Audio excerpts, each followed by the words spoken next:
When I uploaded that video, the 2-ingredient biscuits, I got tons of questions like, can I make it with a different type of milk?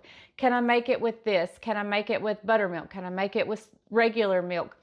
So we're gonna do the 2-ingredient biscuits all over again, and we're gonna make it 3 different ways and see if you can make it with other milks and see which one is actually my preferred method and Bryant's preferred method. Hey, if you're new here, I am Leslie, my husband is Bryant, and we are thrilled to have you in our kitchen. So let me get everything I need and we will get started.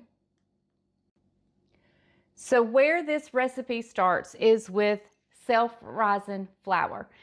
I did not realize self-rising flour may not be available everywhere. So let me tell you how to create real quick your own self-rising flour.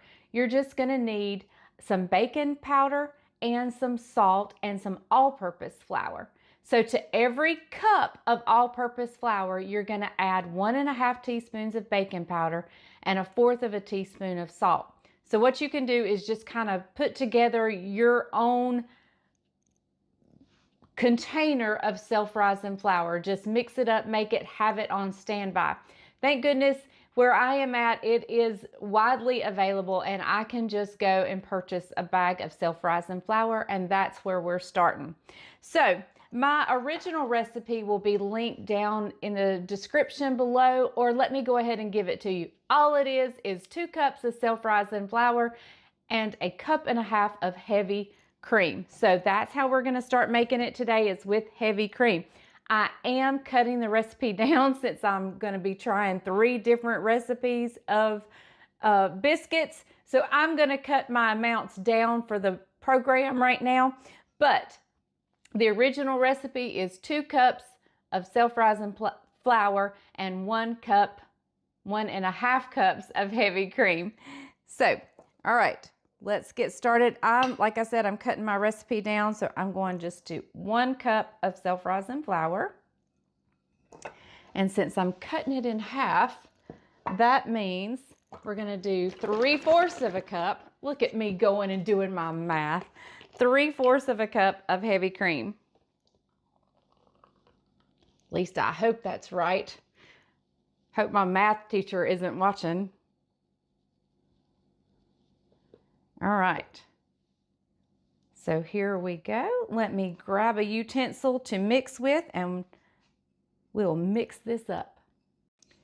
So the one thing about this dough is it feels a lot different than other biscuit doughs does. It almost has a Play-Doh type feel to it. And let me just say, it depends on the humidity of your home. You may have to add a little bit more flour, but I usually do that as I'm kind of kneading it together and folding it over.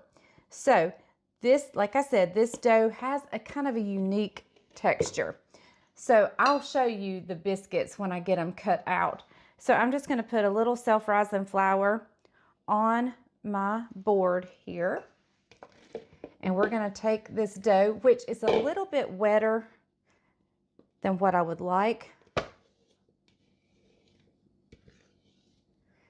and you always start with impeccably clean hands and surfaces that you're going to be working on.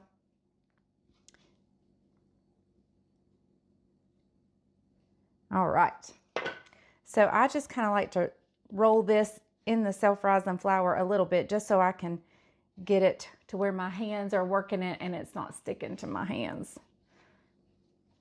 Now, I used to roll these out with a rolling pin, and I'm just kind of folding it over a few times, because the more you fold it, the more layers your biscuit has, and it's just kind of wonderful that way. Anyway, I no longer roll it out with a rolling pin. I just soon not mess up a rolling pin, but I flatten mine out with my hand, and I go to about, I'm guessing, 1/2 inch. All right, and I'm just gonna dip my biscuit cutter, which is it's not a must-have utensil, but it comes in handy. I used to use canning jar lids to cut my, or the glass, a cup that had a perfect ring around it. And so I'm just going to cut, and I like to go straight down. If you are familiar with my channel, I say don't ever twist it, because that kind of seals the edges of your biscuit and prevents it from rising as well. So let me show you this. It's a much smoother dough, and it's just different. It's just different.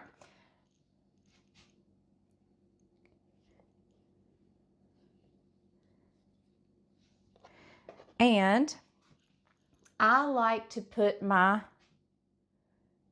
biscuits kind of in, and it depends on what kind of biscuit you want. If you like crusty edges on your biscuit, you want to separate them on your greased pan. If you like a soft, fluffy, tall biscuit, you want to have them touching and surrounding one another. And I'm not going to waste this. I'm going to just kind of pat this back out and roll it back out into a shape and get probably 2 more biscuits out of it. So once I do that, I'll bring you back and show you how I'm going to place it on the pan. Usually with the last biscuit, I don't worry so much about cutting it out. I just pat it out and know that it's going to look a little different than the rest of them. And what I'm going to do, just because I'm going to try to do everything on one pan, I'm going to cut this one in half, and so I'll know this grouping is my 2 ingredient biscuits with heavy cream. So we're just going to take our pan here, and I'm going to place them up against one another as much as I can. I like mine soft and fluffy. And it always depends on what I'm going to be eating with my biscuit on how I like it. If I'm going to be eating it with sausage gravy, then I want a kind of a crustier biscuit, some texture to my biscuit. And I'm just cutting this one in half, and so we're going to do 2 halves. I don't know how that'll turn out, but that's just how how I know which grouping that is. But if I'm going to use sausage gravy, I want a kind of a crusty biscuit. If I'm just eating a biscuit as a piece of bread with my supper or whatever, or if I'm going to put some just hot butter and honey on it, or some apple butter, then I want a soft, fluffy biscuit. So if I want a soft, fluffy biscuit, I'm going to bunch them together. If I want a more crusty biscuit where it gets done around it's going to get done, but it gets kind of nice and crumbly, I'm going to separate them. Okay, so I'm going to grab everything I need for the next one, and I'll meet you back. So you can probably hear a fan running, and that is my stove running. Like I said, one of the questions I got tons of is, can I make it with buttermilk? Can I make it with regular milk? Can I do this? Can I do that? And I didn't know the answer because I had always just made it with heavy cream. So today we're going to try and find out. I have a feeling the amounts of milk may be different. And so I'm going to add the milk in slower and not just dump it all in like I did with my heavy cream. And we're going to see if it works. So the next one I'm going to make is buttermilk. And when I make other biscuits, I always use buttermilk.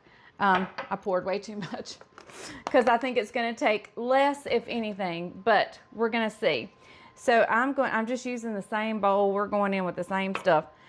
I'm going to add about half a cup to begin with. And we're going to mix that up and see where it's at. And then we'll keep mixing as necessary. It's definitely going to take more than half a cup.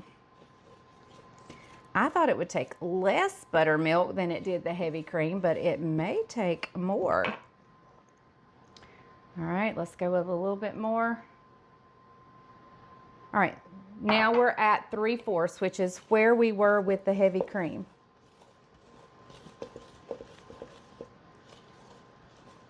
And I am just mixing this around the bowl, and if you do like I did and just added too much, it's okay. We can add in some self-rising flour. I got this way too wet. So I'm gonna add a little bit of self-rising flour. You can add it on the board as you mix, but I'd rather add it in here because if I add too much self-rising flour, I can always add a little bit more buttermilk. And I think I just added a perfect amount right there, or at least perfect enough for me to get it. Well, let me add a little bit more. That was probably a couple of tablespoons, and I'm going to add a couple more. And with bread making, it is very, it changes depending on, believe it or not, the weather, the humidity in your house. It makes a difference when you're making bread. So let's get our dough out. And so I added probably just, we're going to guess around 1/4 of a cup more flour. So that was probably 1 1/4 cups of flour. And I still have some in here, so. And I'm going to mix that in right here on the board. And this is a very firm filling dough. The heavy cream one is a very firm filling dough. This is very light and fluffy filling. So we're going to see how this 2-ingredient biscuit works with buttermilk. I have a feeling it'll work great because, especially a full fat buttermilk, because there's your fat concept or ingredient. Like the heavy cream is very full of fat. This is much fluffier, much softer of a dough than the heavy cream one. But the heavy cream one is a delicious biscuit. All right, and I'm just going in my flour here.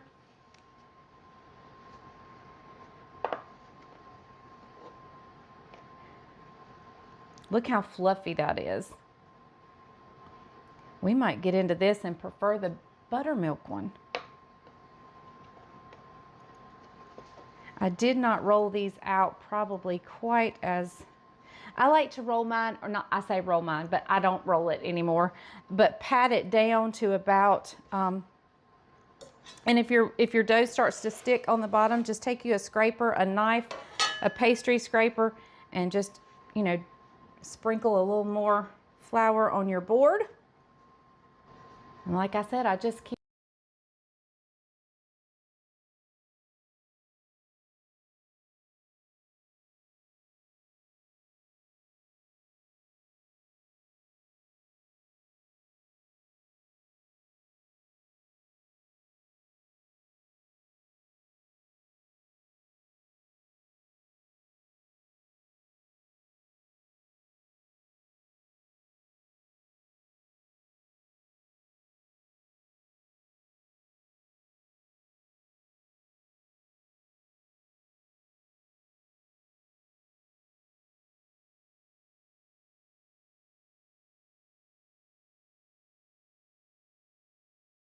folding it over and making more biscuits.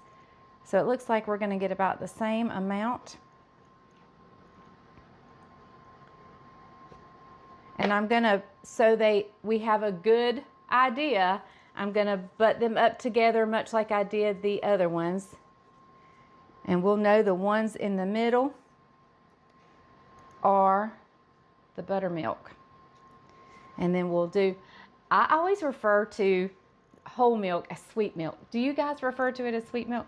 My husband said, well, the first time he heard me say that, he was like, what is sweet milk? And he's, you know, we're not from very different places. I was like, what do you mean, what is sweet milk? Sweet milk is sweet milk.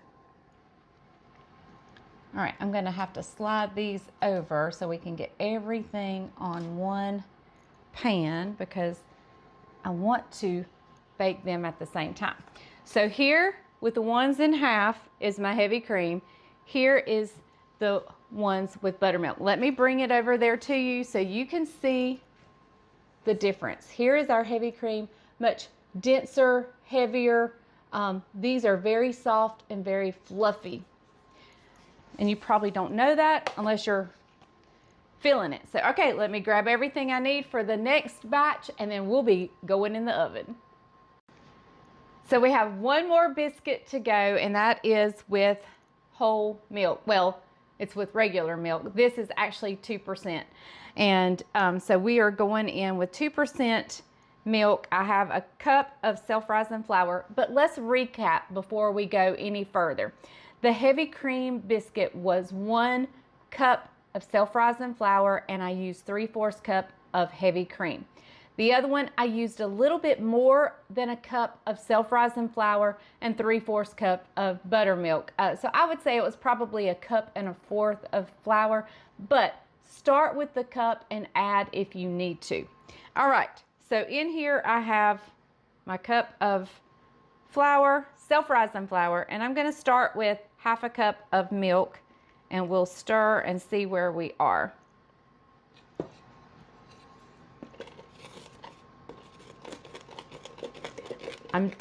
Definitely don't think I'm going to need all of that milk. Wow. That, I did not even need a 1/2 cup. So we are definitely going to have to add more flour in here. In fact, I'm going to have to add a lot more flour. I'm going to scoop out another cup of flour, but I'm only going to go in with 1/2 cup to start with. And we'll see where we are.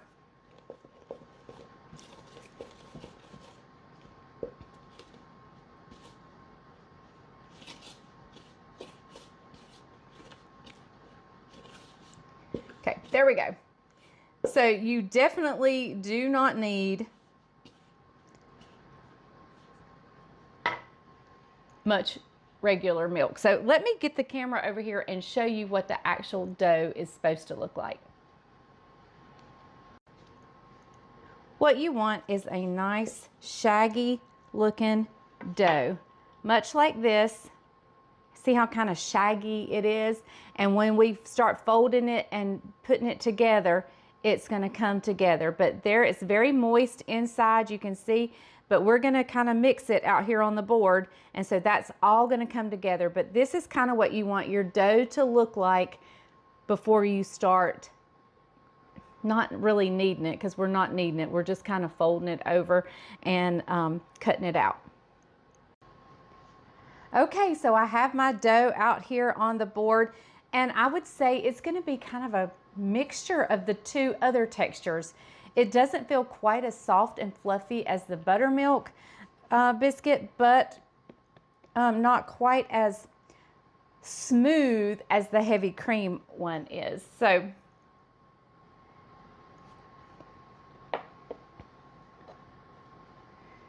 and it only took 1/2 cup of milk. That's crazy. So we'll see if they're as good as the other two.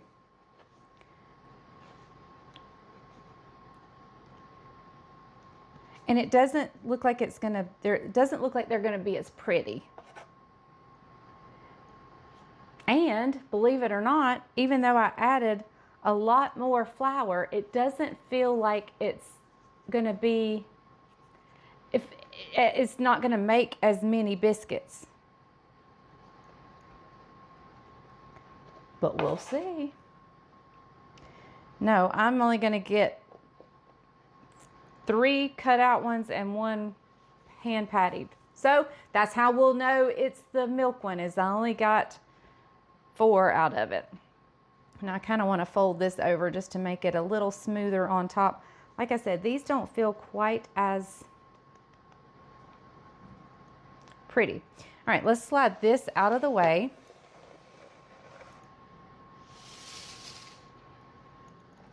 And we're going to put these down here.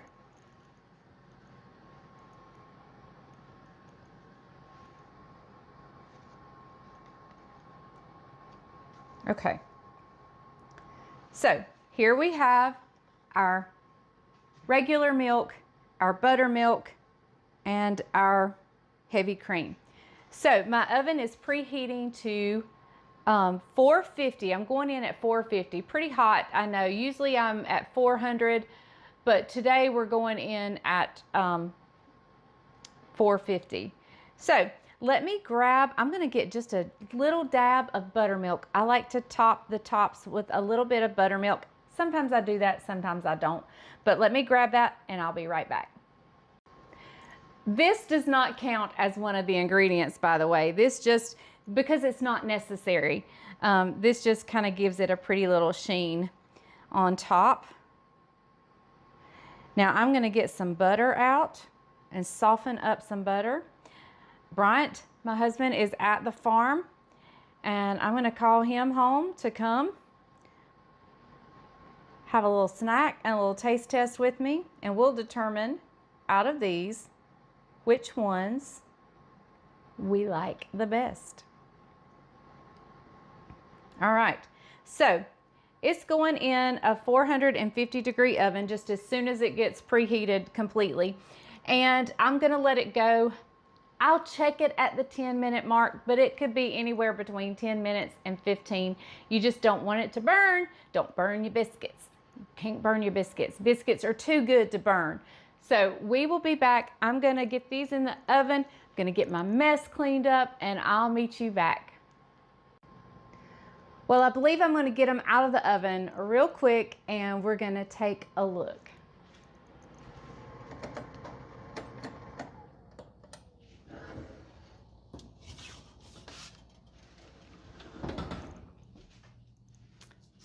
Here are our beautiful biscuits. Our heavy cream ones browned up beautifully, and these are our buttermilk and these are our sweet milk. I don't know. I have a feeling I'm going to be a heavy cream girl, but we'll see. All right, let me grab. Well, what I'm going to do is I'm going to take the tallest ones of each, and I have a plate here, and this plate has some light strips in it. So over here on this side where the light strip is, I'm going to put the heavy cream.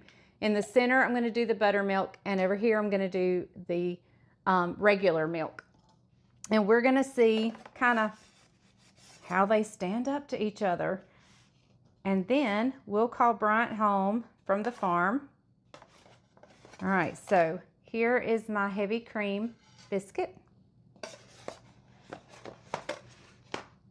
Here is the buttermilk biscuit, and let's get a pretty, I don't think I'm gonna like this, the regular milk one.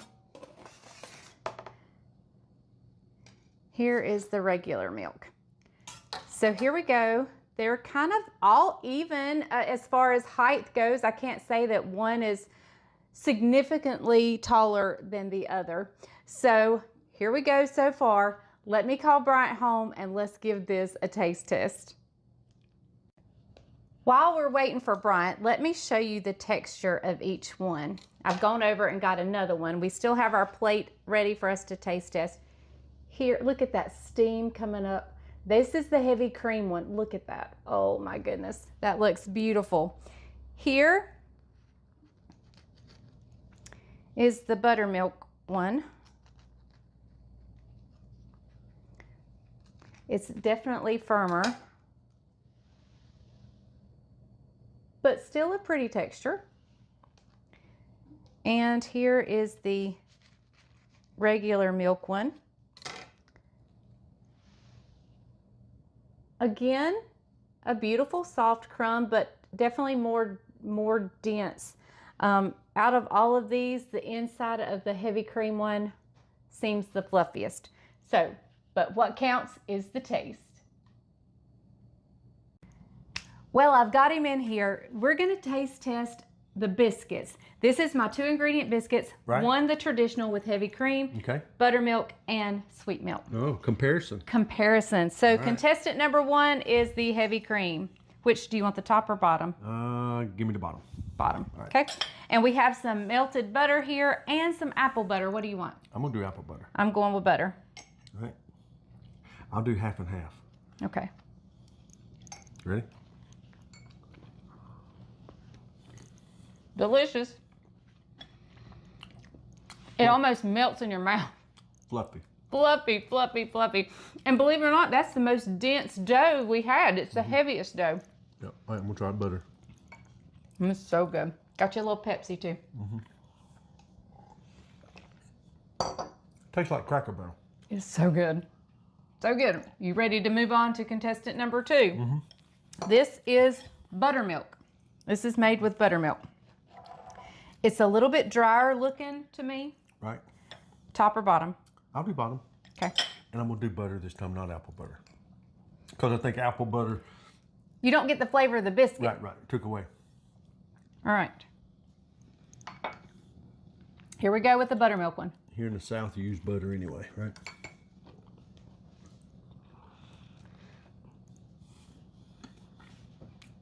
The flavor's great. Delicious. A A little bit crustier, little firmer. firmer dough on the, especially the outside. The inside's still pretty fluffy. Not bad with buttermilk. Nope, not at all. Not bad. All right. Are we moving on? I need a drink too. Excuse me. This one, next one looks the driest to me of all of them. It does. But it only took half the amount of milk to make the dough. You can just tell by the exterior. It Yeah. looks a little drier. And it, like I said, it only took half the milk. But it looks like the rise is more. Well, I showed them, it looked like they were all about equal. Okay. The crumb inside is definitely firmer. I don't think I'm going to like this one. Okay. But I have a preconceived idea, so let me wait for the taste test. There you go. Thank you.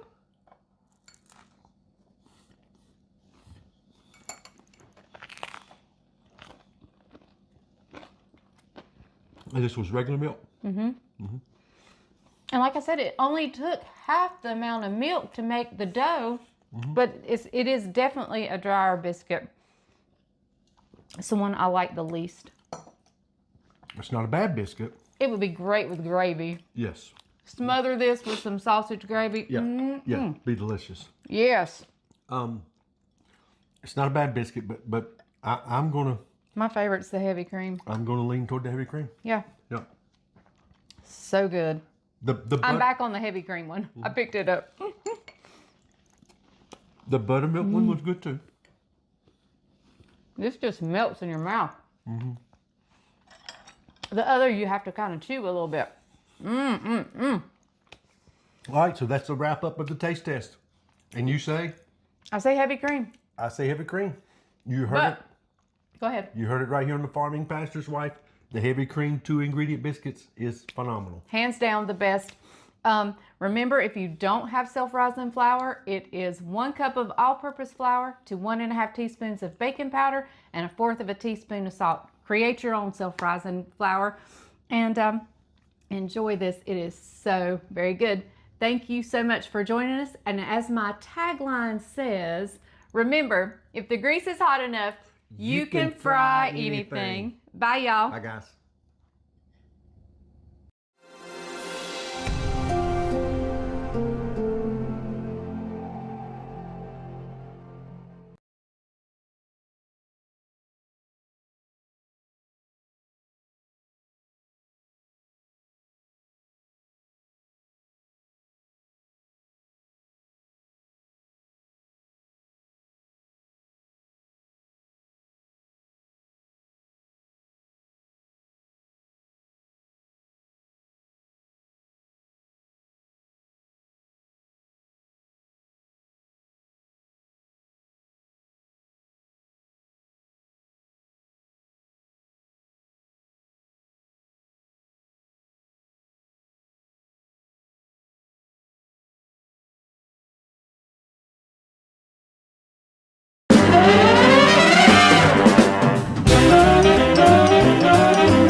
everybody. I'm Vera Stewart, and welcome to the Very Vera Show. You know, fall is one of my favorite times of year, and we're going to do fall favorites today, making some of my best from our 3 cookbooks. We're going to start with macaroni and cheese. This is from book 1, Recipes from My Table. It's cheesy, creamy. It is so delicious. Then we'll move into 3C calzones. This recipe will be in the 3rd book that's coming out in May. It's a children's cookbook. This is really a great recipe. And then finally, spicy oatmeal raisin bars from book 2, Occasions. So we've got a lot to do. I'm going to get my apron on and get in the kitchen.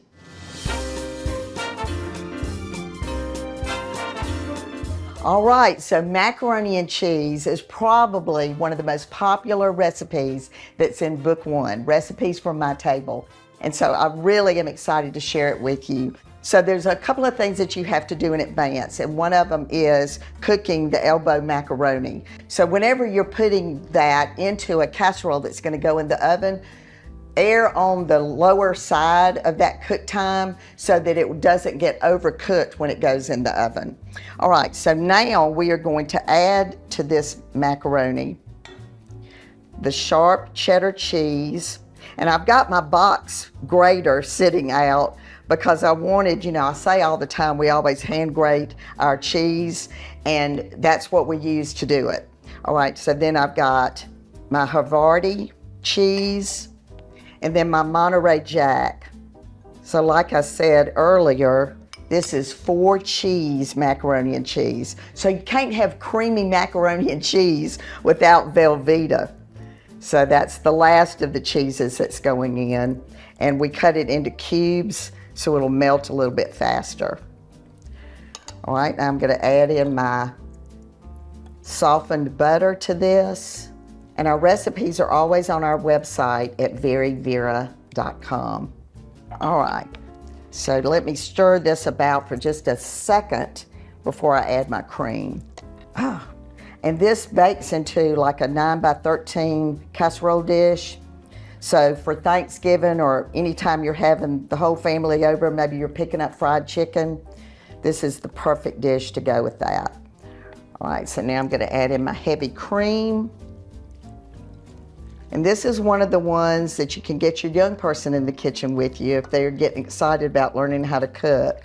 All right, so now I've got an egg in my Pyrex cup and a little bit of salt and pepper, and I'm just gonna beat that to go in there. And the macaroni is cooled down enough that this isn't gonna cook the egg. And I've already greased my casserole dish. And you know, think about when you're doing this sort of thing, what you're displaying, and maybe choose a container or a casserole dish that kind of goes with what you're doing, especially if it's on a buffet. And our presentation today at the end of the show is absolutely amazing. So this is just the perfect fit for this. All right, now I'm gonna top it with some more grated cheddar. And then panko breadcrumbs are just perfect because they stay crispy even when they're on top of macaroni. So this is gonna really bake up to a golden brown because we're gonna add a little bit of melted butter to the top.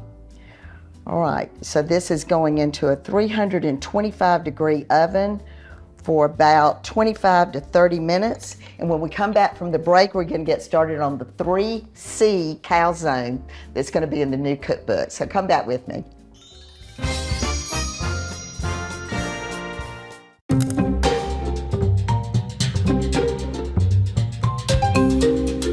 See what's possible for your kitchen. With Sub-Zero refrigeration, Wolf Cooking, and Cove Dishwashing.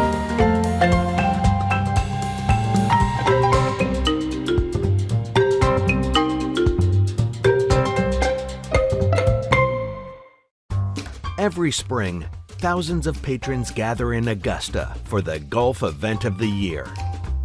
If you're making the trip, let Vera manage all aspects of your tournament week experience, from finding the perfect home to providing exquisite meals for you and your guests, to transportation to and from the course. With over 35 years experience, Vera has you covered. Plan your trip at veraaugusta.com.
Welcome back, everybody, and oh my goodness, that macaroni and cheese smells so good, just bubbling in the oven. I just cannot wait for you all to try that recipe. All right, so this is a recipe that will be in the next book that comes out. This is the trilogy. I'm so excited about it. The first book that macaroni and cheese was in was everything that we did in mail order in our company. And then the second book, which the next recipe will be, was everything we've done in catering. This book is what we've been doing for over 22 years with our children during camp, but we've added some additional recipes that we feel like some of the older children will enjoy, like making for their family and that sort of thing.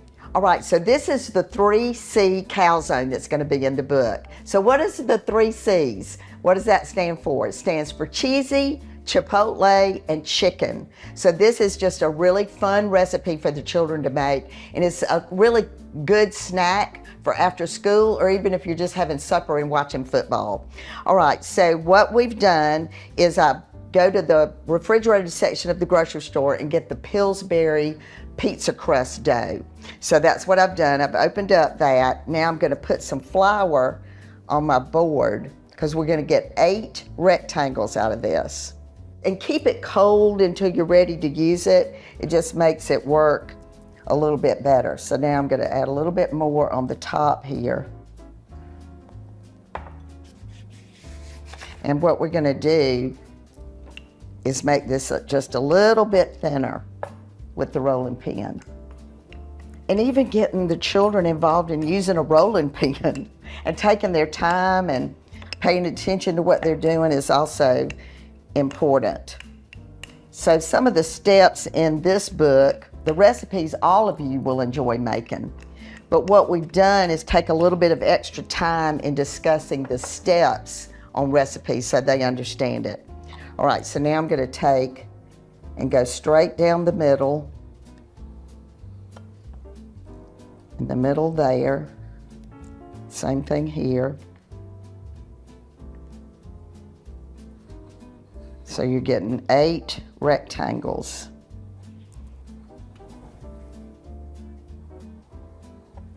All right, so now the filling, which is so good. All right, so this is when rotisserie chicken really comes in handy, because I'm using the white meat of the chicken, and we just, pulled it apart with a fork. But I love the dark meat, so if I did that, then I'm going to eat the thigh and the leg for dinner. So that's just, finely shredded in the bowl. So this is the chipotle ranch dressing that's going to go inside. So let me tell you what we did to make this. It was made in the blender. All right, so you start with ranch dressing, Duke's mayonnaise, a pepper from a 7-ounce can of chipotle peppers and adobo sauce, then white vinegar, granulated sugar, onion powder, and garlic powder. So it's got a little bit of a kick to it, but honestly, the children love it. All right, so I'm gonna add that to the chicken. Then crispy bacon. Can't help but love that too. And then we've got mozzarella cheese, and we're just gonna stir this together. So here again, this is so full of meat. You could actually make these bigger and make a whole meal out of it. All right, so let's get started with the first one. So we're gonna do about a tablespoon of this mixture. And we go to one end of it. Heaping. All right, so now I'm gonna pull this over to cover all of that up and just smush it in. And now this is the fun part. We get to crimp the edges to hold it in with a fork. And these are the little steps that we are really excited about sharing with the children is, why it's important, to press this down really well, and how this, you can do this with a pie crust too. So we'll put this over on the pan. Let's do another one. Oh, that was so good. These are really fun to make and delicious to eat. All right, and then the last step is I've got a egg that we're gonna brush the top and then put some more cheese on top. And then these will go into the oven and bake. So let's brush this real quick with the egg and put some cheese. Pastry brush. All these little steps. You could have, I've got 5 grandchildren under the age of 12, so I could probably give each one of them a job when we get ready to do this recipe. All right, so a little cheese on top, and when we come back from the break, how about a spicy oatmeal raisin bar? Does that sound good? Great for fall. Come back with me in just a few minutes. If you've never been or even visited lately, it's time to see Augusta. Georgia's Soul City is experiencing a renaissance with new restaurants, shops, and attractions popping up almost daily. Whether you're a foodie, a history buff, with family or friends, or just looking for an adventurous weekend getaway, come see us. Our gracious, friendly people and laid-back, eclectic style make a trip to Augusta an easy, unforgettable experience. Plan your trip today at visitaugusta.com. When I was a girl, I didn't understand my mother's traditions. That is, until I had a family of my own. Because as your family grows, so too does your heart. All the love, all the memories, it all comes rushing back. Our granddaughter asked why we use china every time she's over, and I told her what my mother told me. Traditions get better with time. Replacements.com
All right, so the weather is perfect. We're right in the middle of fall.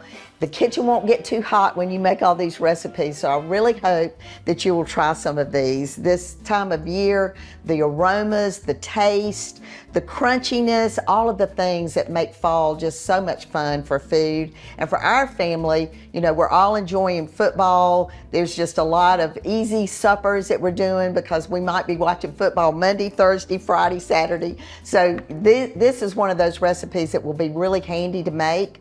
It freezes really well, and so if you're getting ready to go somewhere to watch the game, you'll have something great to take.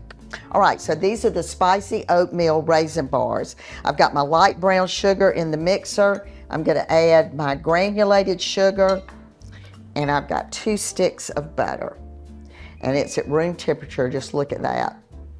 You know, and this is where the chemistry of baking comes in, because it's going to blend much better if you have let your ingredients come to room temperature. All right, so we'll put this on like a medium speed. And that's gonna go around for about 2 to 3 minutes. All right, that looks just about right. So I'm gonna scrape the sides of the bowl. It's just a really pretty creamy color. All right, so now let's add in 2 eggs, and we'll do that one at a time. And this is my little trick, my Pyrex measuring cup. You know, when I decided to major in home economics at the University of Georgia, I thought I was choosing the easy way out and I'd get to eat food the whole time I was there. I had no idea I had to take chemistry. And now, because I love baking so much, now I know why I had to take chemistry. All right, so I've got vanilla extract. I'm gonna add that in. And these are just the old-fashioned oats. So I'm gonna turn this down just a little bit. Add those in.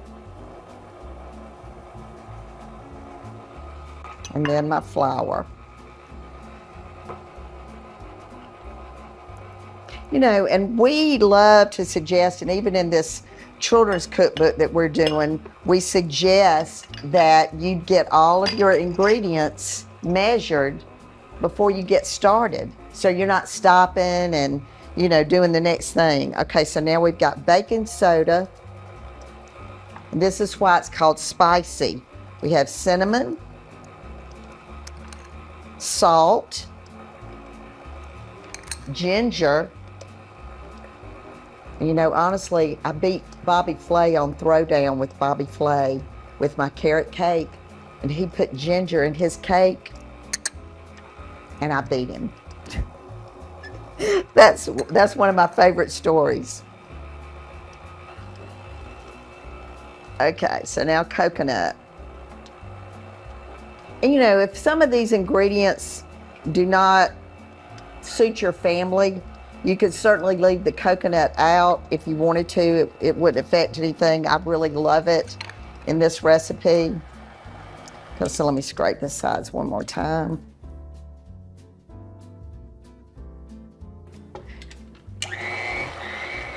All right, so now I'm gonna add in my craisins. Whoop. I'm gonna add them in and throw them all over the counter. So now I'm gonna fold the rest of these ingredients in just so they stay together. So let me get this off. And I've got my Pearson Farm Elliott pecans that we've chopped. And you know, there's something about using ingredients from folks that you know, the farmers that you know that grow these things, and that's the way we feel about the Pearson family, and we love to use their products. We use their peaches too. So there's the pecans, and now I've got chocolate chips.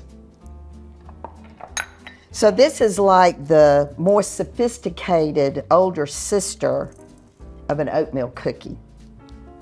So it's, you know, if you love those flavors of the cookie, I think you're really gonna love this recipe. And this is the pan that I recommend in all of my cookbooks that has just the right edge, and all of our bars, whether it's in the first book, the second book, or the third book, will tell you to use this size pan, and that this amount of batter fits in it perfectly. All right, so I'm gonna get this spread in the pan. It's gonna go in the oven.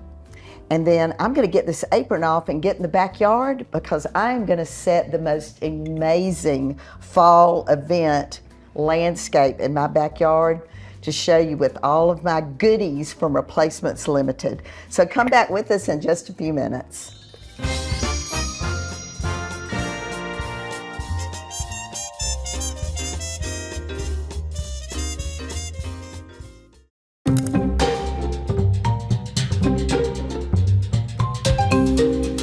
See what's possible for your kitchen.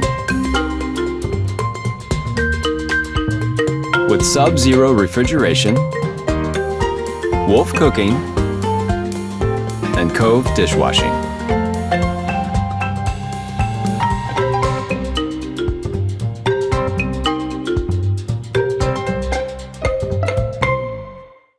Hey, I'm Vera Stewart and I'm excited to introduce my new cookbook, Occasions. Full of tried and true dishes from my years of catering, Occasions has the right recipe to wow your guest. And don't forget to pick up my first book, which showcases dishes sold online and in our restaurant for years. Learn more about these classic Southern cookbooks by visiting our website and follow us on social media. Order your copies of the Very Vera cookbooks today.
Welcome back, everybody, and did I promise you a beautiful setting in my backyard? And the weather is cooperating. It's just a beautiful fall day here in Augusta, Georgia.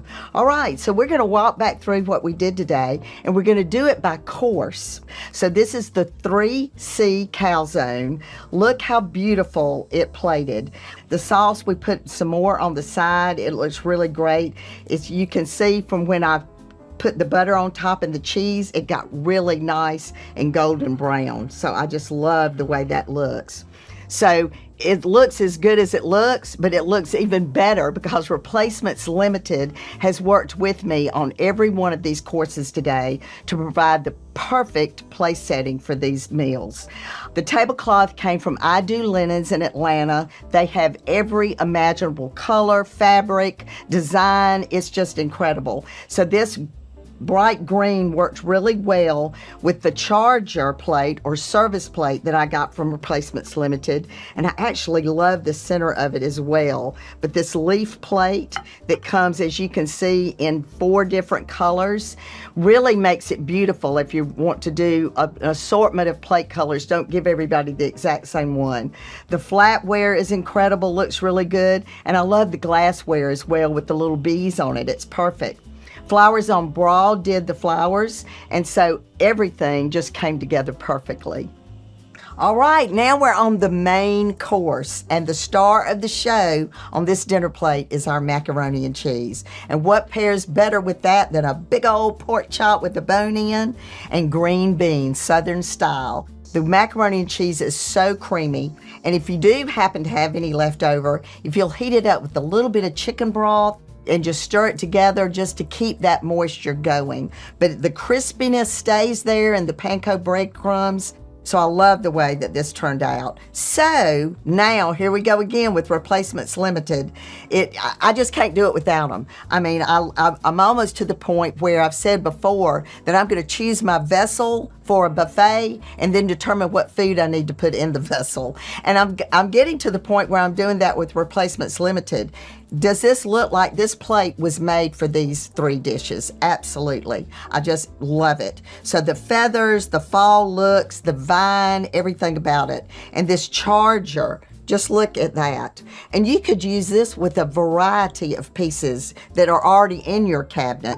So one of the things that I love to suggest with Replacements Limited, you could dress up your Thanksgiving or Christmas table by just adding a charger plate. It just pops the table. You're gonna get that dinner plate and come, but you've already been able to set the table and it looks beautiful before the dinner plate ever gets there. This silverware with the braided pattern is so good looking, as is the amber glass. And again, flowers on broad. I don't know where they get all their plant material from, but it is amazing, and the container. All right, so if you've got a sweet tooth, you're in the right place. And the last course is the wow factor with dessert. So the spicy oatmeal raisin bars, it just turned out so lovely. And the raspberry could be caramel, it could be anything, but just do the wow factor with dessert. People love it. I've got the Pearson Farm pecans sprinkled on the top, so it really does make a beautiful presentation. And I love the table setting on this one. As I said earlier, I do linens in Atlanta, did all of our linens today. This gingham buffalo check is so good looking with the bamboo flatware, the charger plate here, the woodland look of the little deer in the plate that I've got the bar on is so attractive. And you know, from time to time I'll go into places like, you know, maybe a florist in a resort town that has some little things that you can pick up that are fake that you can use. And so these are Galax leaves, but they're metal. And so I just wrapped them around the top of the plate. I only had enough to do 3 place settings, but what does it matter? Because I had some beautiful Spanish moss, so I could have done that as well. The flowers again just worked so well with a completely different look here. So what I would love for you to do is go to Replacements Limited and look at all the different settings, all the different patterns and the manufacturers of each of these things, and place an order for the holidays. Just make yourself something special to look forward to. And as I always say on the Very Vera Show, no matter what you do, do it in good taste. Come back and join me again next week.